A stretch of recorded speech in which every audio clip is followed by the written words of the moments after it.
Hello dear students, welcome back to our channel. बच्चों, आज हम स्टार्ट करने वाले हैं हमारा 2.8 जो कि बड़ी ही इंटरेस्टिंग पोयम है हमारे एचएससी बोर्ड की। ठीक है, हमने कई बार नेचर को देखा है, नेचर के बारे में सुना है और हम काफ़ी ज़्यादा अफेक्शनेट भी रहते हैं, अटैच भी है नेचर से, क्योंकि हमको ज़्यादा अच्छा लगता है। राइट, कहाँ ये पोल्यूशन वाली लाइफ में जिए, इसलिए कहीं रेस्ट करने के लिए हम चले जाते हैं नेचर में, जहाँ जाकर हम एंजॉय करते हैं, जहाँ जाकर हमको बहुत अच्छा लगता है, फ़ोटोज़ क्लिक करते हैं हम वहाँ जाकर अपनी भी नेचर की, तो एक पीसफुल और एक काम इन्वायरमेंट होता है। राइट, अब आप सोचेंगे मैम आज ये क्या बात कर रहे हैं, अचानक से मैम को नेचर की कहाँ से याद आ गई। तो नेचर की याद मुझे इसलिए आई है क्योंकि हमारी कंट्री में एक ऐसा स्टेट है जहाँ के ऐसे लोग हैं जो नेचर से इतना ज़्यादा जुड़े हैं कि वो बहुत ज़्यादा प्यार करते हैं अपने नेचर को, मदर नेचर को, क्योंकि उनका मानना है ये जो मदर नेचर है हमारी, इसमें हमारे भगवान बसते हैं। इसके अंदर हर एक दुनिया में जो नेचर की चीज़ें हैं उसके अंदर जान होती हैं, उनमें हमारे भगवान बसते हैं। तो कहीं ना कहीं इसीलिए मदर नेचर के लिए इनके दिलों में बहुत ज़्यादा रिस्पेक्ट है। तो बच्चों, आज की जो ये पोयम है हमारी, ये भी मदर नेचर से ही रिलेटेड है, एक स्टेट के बारे में है, वहाँ के लोगों के बारे में, उनकी कुछ मान्यताएं हैं, कुछ बिलीफ है, फेथ है, जिसके ऊपर ये हमारी पोयम है। आओ देखते हैं हमारी poem small towns and reverse 2.8, जो कि हमारी लास्ट पोयम है पोइट्री सेक्शंस में। आइस ब्रेकर ब्रेनस्टॉर्मिंग तो आप जानते ही हैं, हम नेक्स्ट लेक्चर में करने वाले हैं। बच्चों, स्टार्ट करूंगी मैं हमारी पोएट के साथ में। तो हमारी जो पोएट है उनका नाम है ममंग दाई, जो कि बॉर्न हुए हैं 1957 में। तो ममंग दाई जो है वो स्मॉल टाउन्स एंड रिवर्स जो है उनकी क्या है, पोएट है। ये एक पोएट है, इसके साथ साथ ये एक नॉवेलिस्ट है, जर्नलिस्ट है और फॉर्मल सिविल सर्वेंट भी रह चुकी है ईटानगर से। सिविल सर्वेंट का मतलब होता है जिन्होंने एडमिनिस्ट्रेटिव सर्विसेज में काम किया हो, जैसे आईएएस, आईपीएस, ये सारी सिविल सर्विसेज हो गई ना। तो ऐसी किसी सिविल सर्विस में भी इन्होंने काम किया है, जो कि अरुणाचल प्रदेश से है। जी, जो हम स्टेट की बात कर रहे हैं, हमारे इंडिया का एक स्टेट है जो कि अरुणाचल प्रदेश है। अब ये जो है she writes in English as well as Adi language. तो इंग्लिश और ये आदि लैंग्वेज जो है उसमें लिखा करते हैं, अपना जो भी राइटिंग वर्क है वो इन दो लैंग्वेजेस में लिखते हैं। ये इसी के साथ साथ एक active radio speaker plus television journalist भी है, जो कि बहुत सारे न्यूज़ प्रोग्राम्स को कवर करते हैं, इंटरव्यूज़ लेते हैं ऑल इंडिया रेडियो के ऊपर, दूरदर्शन के ऊपर। कहाँ पर? ईटानगर में।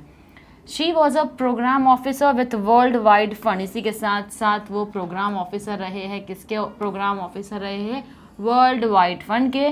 किसके लिए रहे हैं? Nature and worked with biodiversity hotspot conservation programme. So basically nature से रिलेटेड भी जो प्रोग्राम्स आते हैं, ये ऐसे पोएट है जो उनसे भी, ऐसी काफ़ी सारी संस्थाओं से भी जुड़ चुके हैं। She has received Padma Shri award in 2011। तो पद्मश्री अवार्ड से इनको सम्मानित किया गया था 2011 में। इसी के साथ साथ इनको साहित्य अकादमी अवार्ड भी मिला था 2017 में।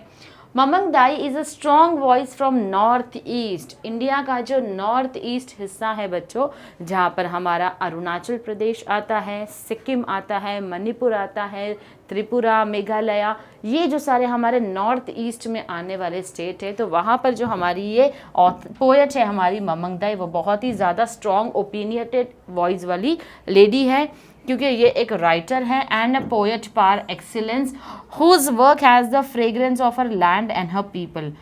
इनको पार एट एक्सीलेंस इसलिए बोला गया है, इसीलिए एक्सीलेंट इनको बोला जा रहा है बच्चों, क्योंकि ये जो लिखती है ये बताती है मैं अपने नेचर से कितना ज़्यादा जुड़ी हूँ, अपने लैंड के बारे में, यानी अपने स्टेट के बारे में और अपने रहने वाले लोगों के बारे में जो है वो उनके ऊपर ये क्या करते हैं, बहुत सारी पोएम्स लिखते हैं। जैसे हम जानते हैं ये नॉवेलिस्ट भी है, ये जर्नलिस्ट भी है, ना कि सिर्फ ऑल इंडिया रेडियो पे टेलीविज़न जर्नलिस्ट भी है। तो ये सारी चीज़ें वो इसलिए करती है क्योंकि वो रिप्रेजेंट कर रही है अपने स्टेट के लोगों को भी और अपने स्टेट को भी। अब इसके साथ हम पढ़ेंगे इस पोयम के बारे में बच्चों, क्या एग्जैक्टली ये पोयम है। The poem small towns and reverse is taken from a collection of the poem. अब इनकी पोयम की एक कलेक्शंस थी, उसके अंदर से इस पोयम को लिया गया है, जो कि है स्मॉल टाउन्स एंड रिवर्स। आज की हमारी पोयम जो ली गई है द रिवर पोयम के अंदर से, जो पब्लिश की गई थी 2004 में। The poem describes a landscape and nature where river is a dominant phenomena. Okay, मैं आपको समझाती हूँ, पहले हम पढ़ लेते हैं इसका मतलब क्या है। Though the concepts like river has a soul, river knows immortality of water. Immortality का मतलब होता है कभी नहीं मरने वाला, आजीवन जीवित रहने वाला। जैसे हम कहते हैं ना अमर हो गया है, तो यहाँ पर माना जाता है कि रिवर में जो है वो क्या बसती है, सोल बसती है, आत्माएं बसती है। River knows immortality of water, तो रिवर जो है वो इमॉर्टल है, कभी मरने वाला नहीं है, अमर है। Poet makes us aware of the lively nature around her home town. जो इनका होम टाउन है फांसी गार्ड करके, उसके बारे में उन्होंने बात की है और उसी के नेचुरल एलिमेंट्स के ऊपर भी उन्होंने बात की है। She finds that even life and death are transient. तो लाइफ और डेथ जो है वो डेफिनेटली वो एक फैक्ट है जो होने ही वाला है। The poem is based on the belief of the tribal people from the northeast that the souls of their beloved ones always continue to dwell in the natural elements around. So she remembers death when she sees the towns. The towns, she implies, have prospered when nature has been destroyed. The poet has expressed anxiety at the developments in the small town. इसी के साथ साथ में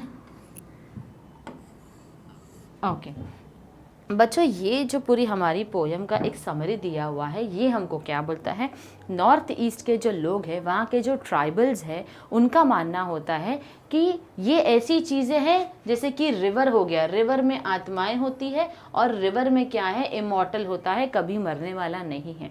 तो इनका मानना है जब भी हमारे घर में हमारे किसी अपने की डेथ हो जाती है, तो डेथ होने के बाद उनकी जो सोल होती है, क्योंकि हमको पता है ना शरीर जो है वो टेम्पररी है, लेकिन आत्मा तो परमानेंट है, क्योंकि वो मिलती है जाके परमात्मा से। ये हमारे कल्चर के हिसाब से हमारी सोच है। तो नॉर्थ ईस्ट के लोगों का क्या सोचना है कि हमारे किसी अपने की जब डेथ हो जाती है तो उसकी सोल जो होती है वो मदर नेचर में कहीं ना कहीं क्या होती है, घूम रही होती है। या तो वो रिवर में होगी वाटर के थ्रू, या तो वो ट्रीज़ के अंदर होगी। तो कहीं ना कहीं ये सारी चीज़ें क्या है, हमारी अपनों की जो आत्मा है वो इनके अंदर बसती है। तो जैसे ही वो देखते हैं कि डेवलपमेंट हो रहा है, हम यहाँ पर टाउन्स बना रहे हैं, सिटीज़ बना रहे हैं, डेवलप कर रहे हैं, तो उसकी वजह से क्या होता है, जब डेवलपमेंट होता है तो कहीं ना कहीं कोई रिवर प्रोजेक्ट को भी वहाँ पर भी बंद कर दिया जाता है, वहाँ पर भी कोई डेवलपमेंट आ जाता है।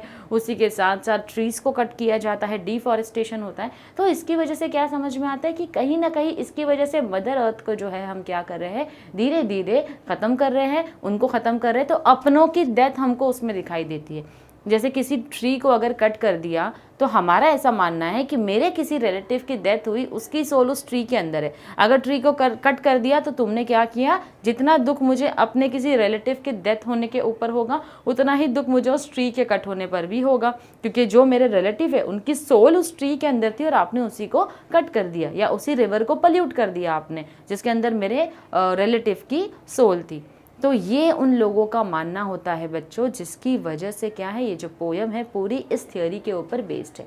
मैंने आपको ये चीज़ इसलिए समझाई है क्योंकि ये किसी एक स्पेसिफिक स्टेट को रेफ़र कर रही है, वहाँ के लोगों के बारे में रेफ़र कर रही है।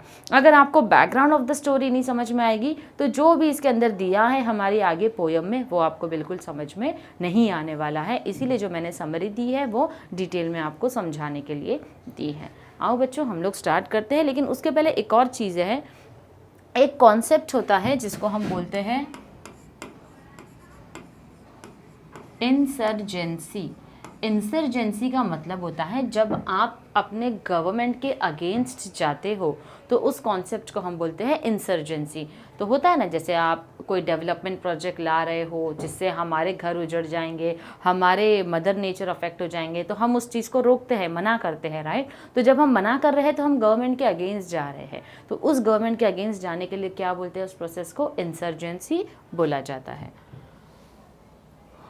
अब स्टार्ट करते हैं हम हमारी पोयम बच्चों, small towns and reverse. Small towns always remind me of death.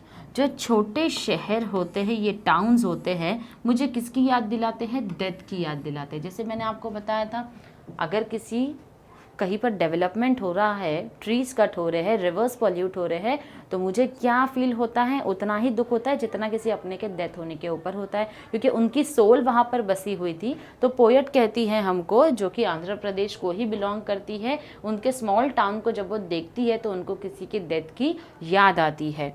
My home town lies calmly amidst the trees. तो मेरा जो होम टाउन है, जो मेरा नेटिव प्लेस है, जहाँ को मैं बिलोंग करती हूँ, वो कहाँ पर है? अमिस्ट का मतलब होता है in the middle of the trees, in the middle of the trees. यानी ये देख रहे हो आप, ये उनका होम टाउन में जहाँ उनका घर है, तो यहाँ आसपास क्या है बच्चों? झाड़ है। उन झाड़ के बीच में क्या है? ट्रीज के बीच में हमारा घर है।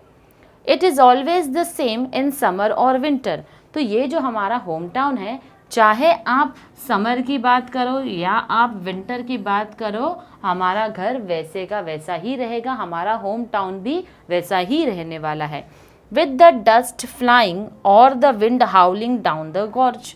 तो बेसिकली यहाँ पर बोला जा रहा है डस्ट फ्लाइंग, यानी कि होम टाउन में अगर स्मॉल टाउन को देखकर दुख क्यों होता है? क्योंकि वहाँ डेवलपमेंट चल रहा है। जब डेवलपमेंट चल रहा है, कंस्ट्रक्शन चल रहा है, तो डस्ट होगा, राइट बच्चों? डस्ट होगा। डस्ट जो है वो किस तरफ आएगा? विंड हाउलिंग, यानी कि हवाएं जो चलेगी, हवा चलने के साथ साथ में वो गॉर्ज, गॉर्ज का मतलब होता है बच्चों वैली। वैली क्या होती है बच्चों? जो घाट के बीच में, बड़े बड़े पहाड़ों के बीच में जो छोटी सी नदी होकर गुजरती है, वो होती है वैली। तो जैसे ही ये जो डस्ट है, कंस्ट्रक्शंस की वजह से, डेवलपमेंट की वजह से, ये जो डस्ट हवा की वजह से जा रही है, तो वो कहाँ जाकर मिलती है? इन वैलीज में जाकर मिलती है, जो जाकर उन वैलीज के थ्रू रिवर्स को क्या करती है? पल्यूट करती है। Just the other day someone died. In the dreadful silence we wept. तो यहाँ पर बोला जा रहा है अगले ही दिन किसी की डेथ हो गई। क्यों डेथ हो गई? यानी डेवलपमेंट शुरू हो गया, तो हम मानते हैं कि हमारे किसी अपने की डेथ हो गई, उसके सोल को भी मार दिया गया। In the dreadful silence we wept. तो हम लोग कुछ नहीं कर सकते थे, चुप रहकर हम लोग सिर्फ क्या कर रहे थे? रो रहे थे। ड्रेडफुल साइलेंस यानी कि सब जगह शांति थी, कोई कुछ बोल नहीं रहा था। क्यों? क्योंकि डेवलपमेंट का काम चल रहा था, गवर्नमेंट जो है वो सुनने तैयार नहीं है, तो हम लोग सिर्फ बैठकर रो रहे थे किसी अपने की डेथ देखकर। Looking at the sad wreath of tuberoses. Wreath का मतलब ये जो है बच्चों, ये एक फ्लावर होता है, ठीक है, एक फ्लावर का टाइप है ट्यूबरोसिस। अगर आप सर्च करोगे तो आपको समझ में आएगा किस तरीके का वो एक फ्लावर होता है। रजनीगंधा अगर आपने सुना होगा, तो ये जो फ्लावर है ये है रजनीगंधा, जिसको ट्यूबरोसिस बोला जाता है। रेथ का मतलब क्या होता है बच्चों? अगर आपने देखा होगा, जैसे क्रिश्चियंस में अगर आपने देखा होगा, डेड बॉडी के ऊपर जो है इस तरीके का जो फूल है वो क्या किया जाता है? पिनाया जाता है। तो ऐसे क्या होता है? वो पूरे के पूरा फ्लावर्स, इसके ऊपर ये जो आप सारा साइड देख रहे हो, इसके ऊपर फ्लावर्स होते हैं। तो ये जो सर्कल या टायर के शेप में वो बना हुआ होता है, जो डेड बॉडी के ऊपर रखा जाता है, उसको बोला जाता है wreath. Looking at the sad wreath of tuberoses, यानी कि ये देखकर life and death only the rituals are permanent, यानी कि जिंदगी और मौत, लाइफ और डेथ होते रहती है, हम देखते रहते हैं इस चीज़ को। तो जो रिचुअल्स है, रिचुअल्स का मतलब क्या होता है? जो हमारा ट्रेडिशन है, जो हमारी परंपराएं है, वो क्या हो रही है? आगे बढ़ते जा रही है, क्योंकि वही चीज़ें ऐसी है जो कि परमानेंट है।